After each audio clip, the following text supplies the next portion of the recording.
bipartisan group of senators has pushed an infrastructure package forward, signaling hope it could soon become law. In a vote of 67 to 32 last night, the lawmakers advanced the bill to debate the roughly $1 trillion proposal containing $550 billion of new spending. It aims to upgrade America's roads, bridges, broadband, public transportation, and more. So Emily Cochrane is following the latest developments on Capitol Hill and joins me now. She's a congressional correspondent for the New York Times. Okay, so I guess every little step counts. So this is sort of an inch forward, and we should celebrate. Give us the details, though. What exactly is in the infrastructure proposal, and what's the plan to pay for it?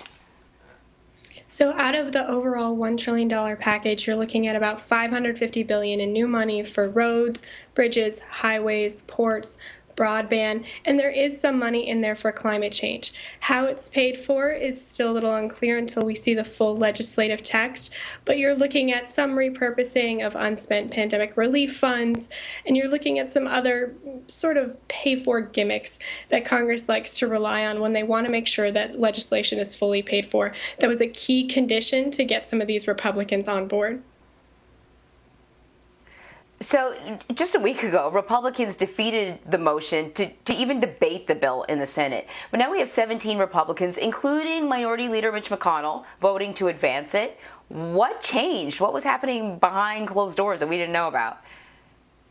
When they first brought up that procedural vote, there were still a lot of unresolved issues. And over the last week, because it has only been a week since that first failed vote, they've worked out a lot of unresolved issues on some transit funding, some of the climate provisions, how to structure some of these programs. And while they still don't have legislative text, it was enough that the White House, the Republican negotiators, and their colleagues were comfortable moving forward. As you've said, there's still a lot of steps to go forward. There are still multiple instances where Republicans can change their mind about supporting this bill, but this was a crucial first step for this bill moving forward.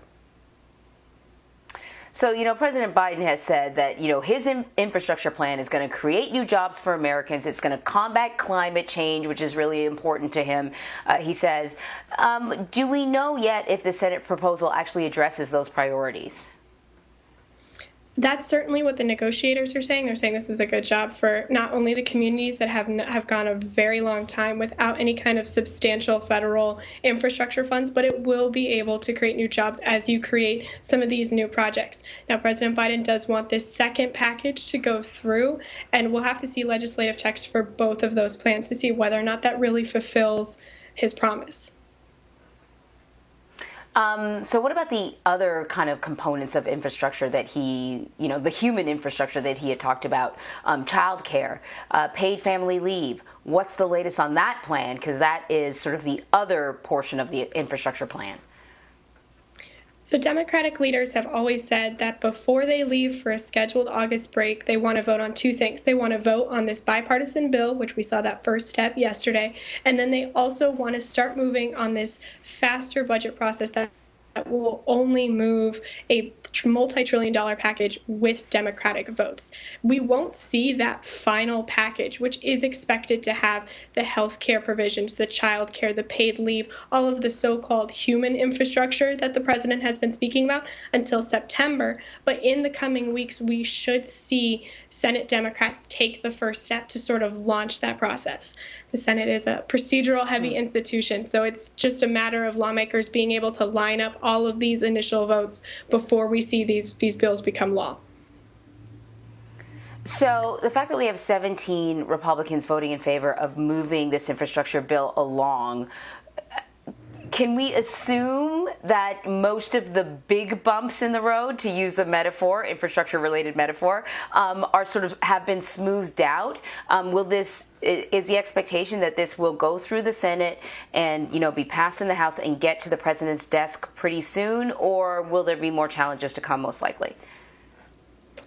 It's Congress, so I think it's safe to say there's going to be at least a couple more bumps in the road before this becomes law. One of the big unanswered questions is, should this clear the Senate? what happens to it in the House. There are several liberal Democrats who are not happy with how narrow this bill is compared to the scope of the original Biden proposal and their own ambitions. So it remains unclear whether, in a really, really closely divided House, whether enough Democrats will get on board with some Republicans to make that law. All right, Emily Cochrane, thank you so much. Thanks for having me.